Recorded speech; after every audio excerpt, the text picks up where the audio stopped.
contra a carne e sangue, mas sim contra os principados, contra as potestades, contra os príncipes das trevas desse século, contra as hostes espirituais da maldade nos lugares celestiais.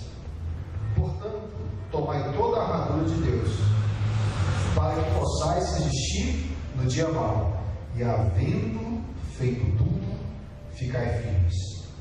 Estais, pois, firmes, cingidos os vossos lombos com a verdade, vestida a couraça da justiça, calçando os pés na preparação do Evangelho da paz, tomando sobretudo o escudo da fé, com a qual podeis apagar todos os dardos inflamados do maligno. Tomai também o capacete da salvação e a espada do Espírito, que é a palavra de Deus. Vamos fazer amém?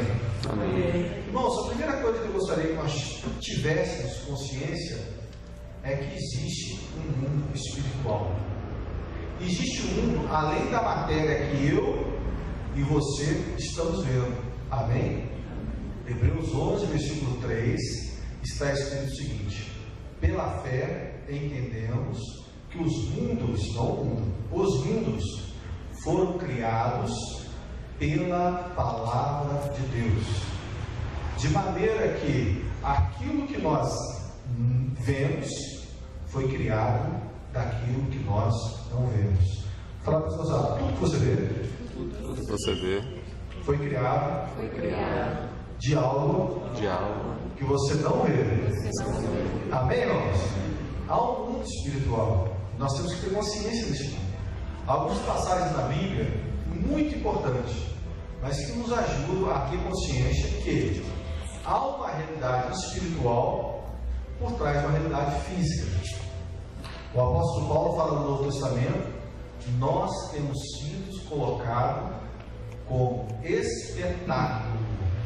Está escrito isso? Para o mundo, para os anjos e para os homens. Talvez você não sabia disso, mas para a pessoa que sabe, sabia. Você está num reality show de verdade. Você está sendo observado. Paulo fala assim: nós somos um espetáculo. Espetáculo ao mundo, aos homens e aos anjos. Eles estão te observando. O maior exemplo disso, nós vamos citar dois exemplos somente também, mas o mais claro deles é um homem chamado Jó. Quantos conhecem a história de Jó? Irmãos, a Bíblia diz que ele era um homem reto, era um homem que temia a Deus, era um homem o quê? Que desviava-se do mal, e na terra não existia ninguém tão reto quanto ele, sim ou não? Sim. E de repente, irmãos, sem mais nem menos, as coisas começam a mudar, mas de uma hora para outra, de repente, Jó um dia é o homem mais importante do Oriente, é o homem mais importante da cidade. De repente, o que acontece? A Bíblia diz que em questão de segundos ele perde tudo. Chega alguém para ele e fala assim: olha, eu estava cuidando do seu gado lá, veio a tribo, só eu escapei para dar a resposta. O outro fala: eu estava na região tal, aconteceu, só eu escapei para dar a resposta. O outro fica assim: ó, os seus filhos estavam fazendo um banquete lá na casa deles e só eu escapei para dar a resposta.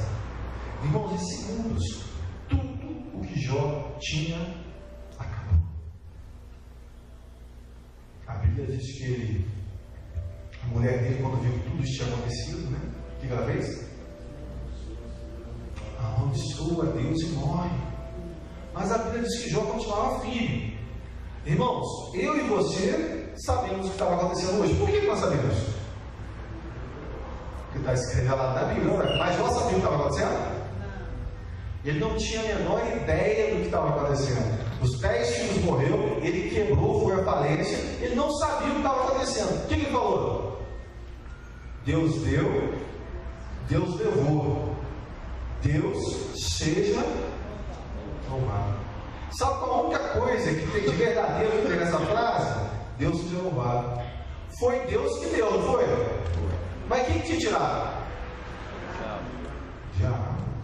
O diabo falou para Deus: ô, Jó, você está falando que Jó é crente? Até eu, na condição dele, você protege tudo que ele tem, eu não posso me aproximar. Deixa eu tocar para você ver se ele te amaldiçoou.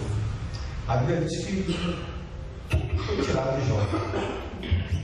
Jó continuou firme. Jó falou: olha, eu vim para esse mundo duro e eu vou sair desse mundo duro. E a Bíblia diz que ele não blasfemou.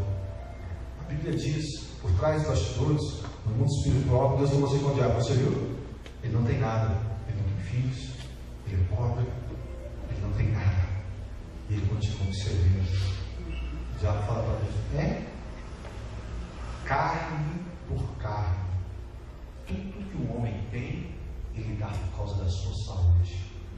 Eu tirei tudo, mas ele ainda tem saúde. Deixa eu tocar na saúde dele para você ver, se não te amaldiçoa. Na sua própria cara. Ô bichinho, meu irmão.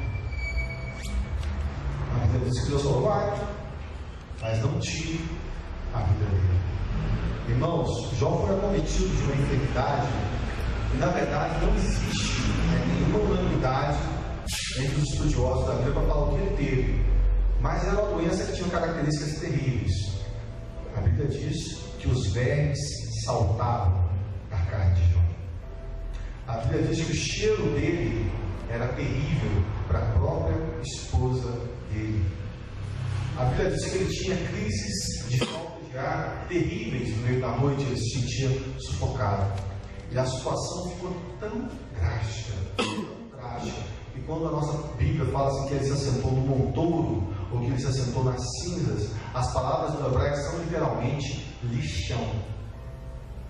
Jó foi morar no lixão da cidade, porque era o único lugar onde ele tinha paz, ninguém ofendia ele, porque ele era um homem imundo.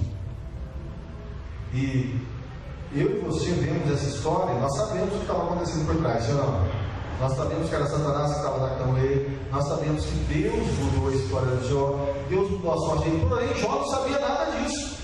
Jó não sabia nem mesmo da existência do diabo, não sabia disso. Jó é contemporâneo de Abraão, irmãos. Ele viveu antes da lei de Deus ter sido dada. Ele não tinha a menor ideia do que estava acontecendo. Mas por trás daquele mundo físico, havia o mundo espiritual. Por trás de uma realidade física sempre tem uma realidade espiritual. E é por isso que o apóstolo Paulo fala assim: não é contra a carne e sangue. Amém? Fala para você, não é contra a carne e sangue. Fala para você, não é contra a carne e sangue.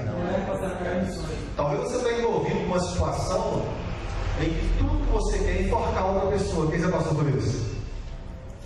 Você não aguenta mais. Quem já passou por isso? Fala para mim, não é contra a carne e sangue. Não é, simplesmente não é.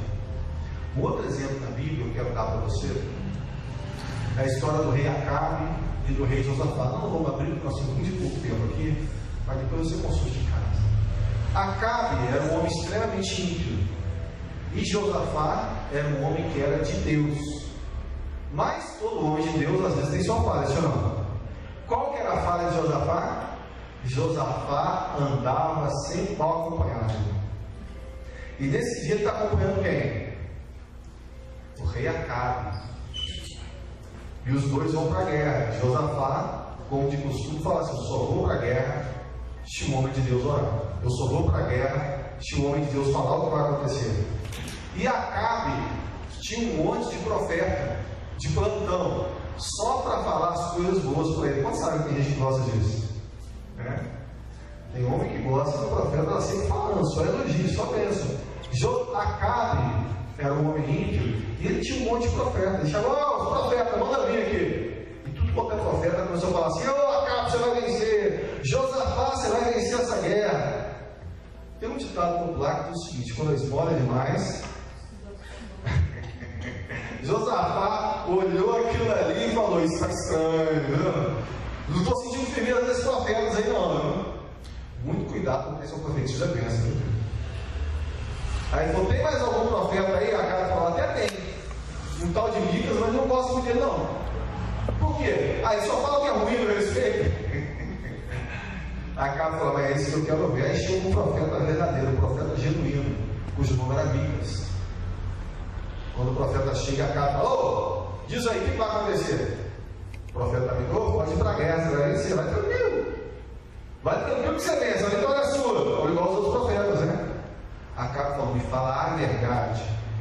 Você quer a verdade, Acabe? Eu vejo o rei de Israel sendo ferido na batalha e o povo fugindo atrás dele como ovelhas que não têm pastor. Quando Micas fez essa profecia, o falso profeta deu um tapa no rosto de Mica e falou assim: por que caminho o Espírito Santo saiu da minha boca para falar a sua? Micas falou: por que caminho? Eu vou te mostrar. Eu tive uma visão, e nessa visão eu vi o exército dos céus. Uma parte estava à esquerda de Deus, a outra parte estava à sua direita. Então Deus fez uma pergunta: quem será por mim contra Acabe? E o Espírito se apresentou e disse: eu serei. Deus falou: como?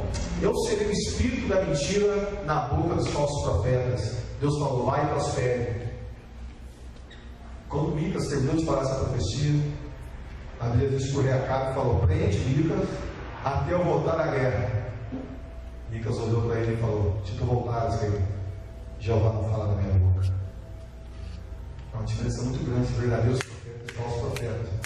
E Acabe então vai para aquela guerra, mas ele já vai precavido, ele já vai avisado. E como ele era muito amigo, ele falou: Josafá, dá para ele fazer uma coisa? O que é, Acabe?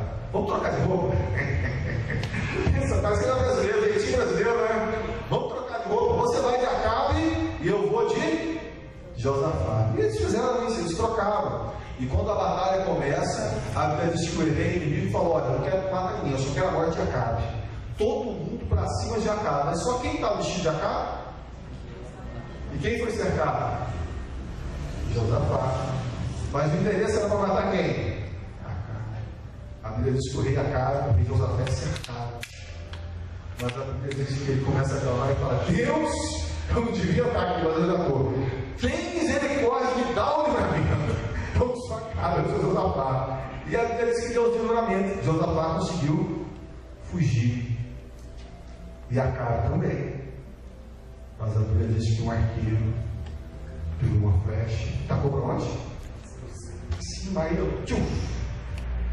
Mas aquela flecha que foi tacada a Êxodo, o que ela fez? Ela foi na direção de quem? Sem problema, ele estava de armadura. Não é isso que ele lá? Só que a armadura tinha um buraquinho só. Tinha um defeito na armadura. E aonde que a flecha pegou? Exatamente. E Acabe sai ferido: estou muito ferido, estou muito ferido. De repente ele cai. Onde ele cai? Quem lembra onde ele caiu? Ele caiu exatamente na vinha de Nabote, no lugar onde Elias falou: Acabe, eu tenho um recado para você. No mesmo local onde os cães lamberam o sangue de Nabote, os cães vão lamber o seu sangue. Para misericórdia. Então você vê claramente que, embora nós não tenhamos muita ciência disso, conhecimento espiritual, há um mundo espiritual que está regendo o mundo físico, que está controlando o mundo físico. E quando o problema é espiritual, você pode fazer o que você quiser. E se não resolver espiritualmente primeiro, o que você mexer no físico aqui, espiritualmente não vai ajudar. Eles complicam de novo. Isso pode ser na sua vida espiritual, na sua vida emocional, na sua vida sentimental, na sua vida familiar.